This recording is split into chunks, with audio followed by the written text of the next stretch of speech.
now Connie Esparza. She's the communication director for the Red Cross. We've got a lot of beautiful people here today that we're saying hello to.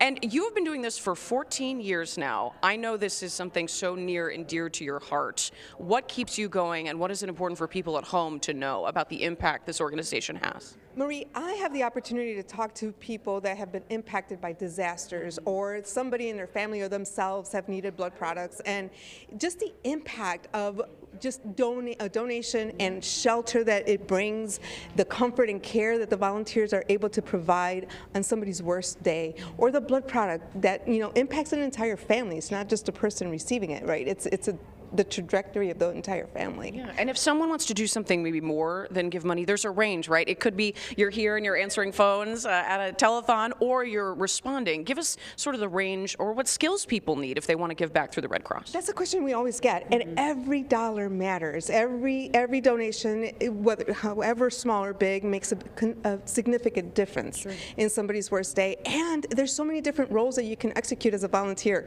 You can be behind the scenes. You can be, responding to a home fire. You can be welcoming people at a blood drive. There's just so many different things.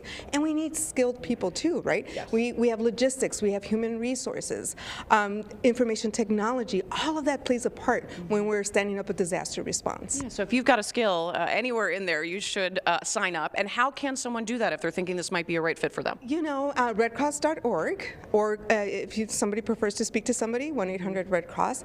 Explore the opportunities. There's also remote. You don't have to get out of your bed and go somewhere. You can do this from home as well. There's a lot of different opportunities, and always near where you live or work. Very easy to do that, and boy, will you be rewarded personally from this giving back. Connie, thank you so much. Great to see you every year. We love catching up with you and raising money for the Red Cross. As Connie mentioned, we've seen the Red Cross respond after an emergency and really change lives in that way, but it also works tirelessly to try to prevent tragedies through programs like Sound the Alarm. Volunteers will go to your home and install a free smoke alarm. Here you see some of those volunteers in action. This was out in the Little Village neighborhood in August. Home fires kill 7 people every single day. It's quite the statistic, but having a smoke alarm can cut the risk of death in half. All right, blow your bubbles, blow your bubbles, blow your bubbles. The Red Cross has also teamed up with the Boys and Girls Club of Chicago to bring water safety to everyone for free. They also train lifeguards and help with swim equipment, things like goggles. Drowning is one of the leading causes of death in young children, specifically ages 1 through 4. And we know a lot of communities lack access to pools and swim instruction. It started in 2014 on the 100-year anniversary of when the Red Cross started their drowning prevention, water safety initiatives. It started in the top 50 areas with some of the worst drowning statistics. Chicago was one of those areas that was identified.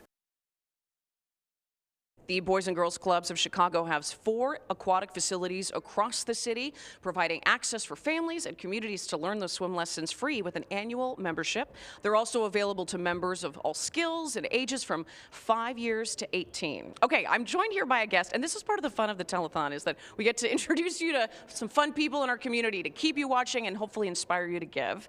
Patrick Johnson is here from the musical Elf. Thanks for being with us. Thank you so much for having me. Are you enjoying the energy in the room as much as I am? Oh, I am. We're bringing the Christmas spirit. Yes, absolutely. So you have a lot of connections to Chicago prior to your upcoming performance in Elf. Tell us about that. So I started my journey in Chicago in 2021, coming as a freshman to Chicago College of Performing Arts at Roosevelt University. And I just graduated in May, getting my BFA in musical theater dance. Congratulations. Thank you so much. And yeah, so I've been working here a little bit as an actor, getting my feet in the water. And I now get to perform on one of the biggest stages in the city, and the stage I actually walked across for graduation this past May. Tonight, I get to start doing that, which is amazing. Auditorium, yes, correct? Yes, the Auditorium Theater. Great, that's such a huge accomplishment. There's something very special this time of year about a Chicago theater audience, and to do a holiday show, what are you most looking forward to in getting that energy fed back to you from the audience? Oh, I've been so ready for the energy. And I've been telling our company, you got to wait for Chicago, because Chicago audiences know how to give it to us. We always bring the energy, and I love it. I've been in the audience so much for these tours, and so I'm so excited to be on stage and see the other side of it. That's such a special thing, is to have so many members of this community, the theater community at large, starting from the ground up, working their way up, finding success. Are you going to have friends and family in the audience for some of these shows? I would think they're so excited to see you. Yes, we have a lot of friends coming tonight, and I have family and mom, and everyone's coming this Friday and everything. And yeah, it's been great, and the success is just starting, but you know, hopefully the ball continues to keep rolling. Absolutely, and this is such a fabulous kid-friendly show. Is there one moment you think that's really going to get the biggest reaction from the crowd?